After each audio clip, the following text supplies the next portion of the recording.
जगमती सांगवान, ये अपमान पर घमासान हो रहा है। महिला पहलवानों को लेकर पूरा हिंदुस्तान खामोश है। हम्म अ, देखिए, खामोश तो नहीं है। जिस तरह से कल का जो नजारा था कि हमारी जो जिन्होंने पूरी दुनिया को हरा के रख दिया, साक्षी मलिक, विनेश फोगाट, और वो खेल छोड़ने को मजबूर हुई जिस हालात में, और दूसरी तरफ दबदबा था और दबदबा रहेगा, और वी के ये जो इंडिकेटर्स जो चल रहे हैं, इस सारे आलम को देख के सबके दिलों के अंदर, सबके दिमाग के अंदर बहुत उथल पुथल मची हुई है कि क्या इस देश के अंदर कोई व्यवस्था है या नहीं है। ये जो चुनाव का परिणाम आया है, ये एक तरह से जो बाहर से हम देखने वाले हैं, उनके लिए निराशाजनक तो है, पर अप्रत्याशित नहीं है।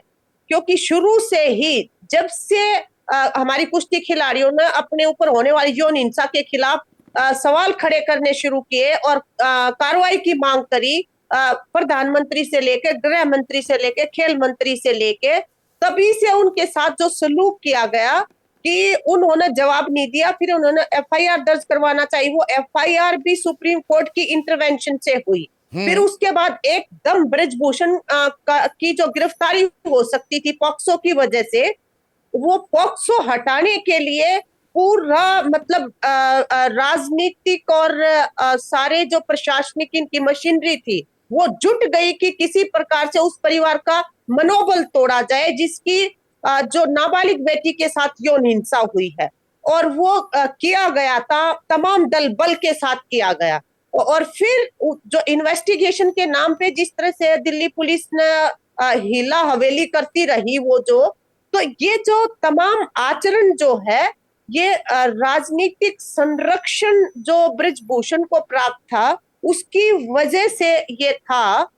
और इसीलिए ये लग रहा था कि अभी जो चुनाव भी जो होने वाला है डब्ल्यूएफआई का, हो उसके गया अब तो। अंदर भी इस आदमी का, हाँ, जो शिकंजा जो है वो नहीं इतना नहीं, गहरा है मैं इस डब्ल्यूएफआई की राजनीति फेडरेशन पर के तो ऊपर। बाद में आता हूं। मुझे एक चीज बताइए जगमती सांगवान, ये जी। देश की आन बान शान है, ये तो सरकार भी मानती है। किसी को अर्जुना अवार्ड मिला है, खेल रत्न मिला है, किसी को पद्मश्री मिला है, प्रधानमंत्री बिल्कुल अपने मिलते बल हैं, पर। रात्रि भोज करवाते हैं।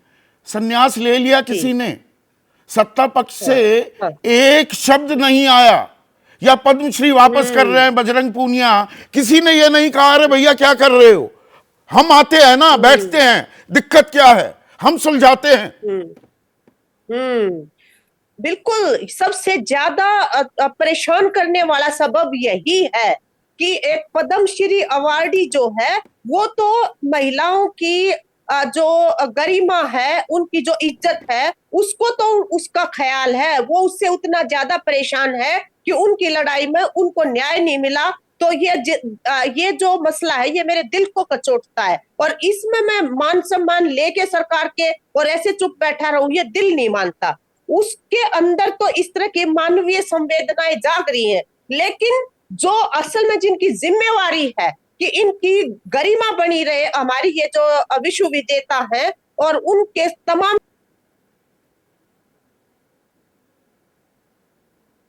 तरफ से मुंह भी नहीं खोलना। आप ये देखिए, रादर उनकी जो ट्रोल टीम है, उनकी जो अपनी खड़ी की हुई ट्रोल टीम है पैसे में, वो और भी मतलब इतने भद्दे कमेंट्स कर रहे हैं कि जो किसी भी इंसान को शोभा नहीं देता ऐसे मौके के ऊपर। नहीं, और जब ये 40 जो दिन ब्रिज बैठे थे तब भी कहा गया ये खास इलाके से आते हैं, खास समुदाय से, मतलब ये तो हरियाणा वाले हैं, ये तो सारे जाट हैं, इनके तो न्यू दिक्कत हो रही है कि भाई ब्रजभूषण शरण सिंह वो अध्यक्ष क्यों बने हुए हैं। ये राजनीति भी चली थी।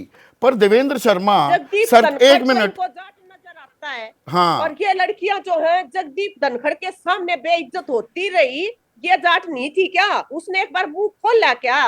वो वहां पे जो अंदर सदन के अंदर ब्रिजभूषण जैसे यौन हिंसक बैठते, इसने कभी कहा कि भी मेरा मन नहीं करता, मेरा दिल कचोटता है इस तरह के लोगों के बीच में बैठने से? आज वो जाट बना फिर है।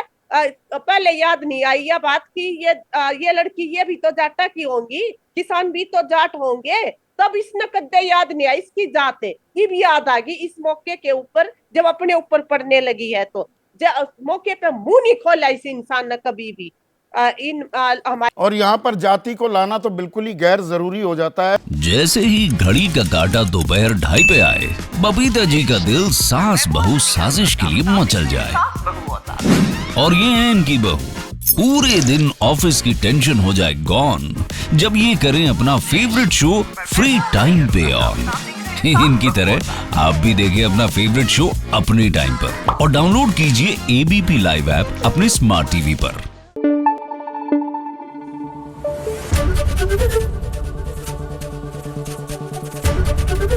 एबीपी न्यूज आपको रखे आगे।